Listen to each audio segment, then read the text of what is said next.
કરે છે.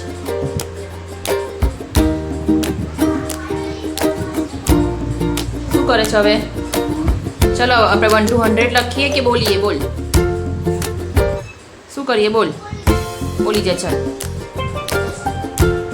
બધું જ બોલવાનું, રોજ લખવાનું. આપણે જે હનુમાન ચાલીસા ના બોલ્યો,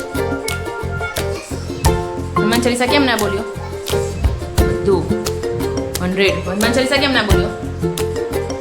ના બોલવાનું. ચલો એ બોલવા માંડો પહેલા, પછી એનો વારો. ચલો બધું 100. હનુમાન ચાલીસા કેમ ના બોલ્યો? ના બોલવાનું. ચલો એ બોલવા માંડો પહેલા, પછી એનો વારો. ચલો ચલો. શ્રી ગુરુ ચરણ સરો બોલવા માંડ. ચાલ, બોલ્યો ના એવું? હા, 2 વાર બોલવાની. ચલો બોલો, એવું ભગવાનમાં નામ નહીં. ચલો બોલો.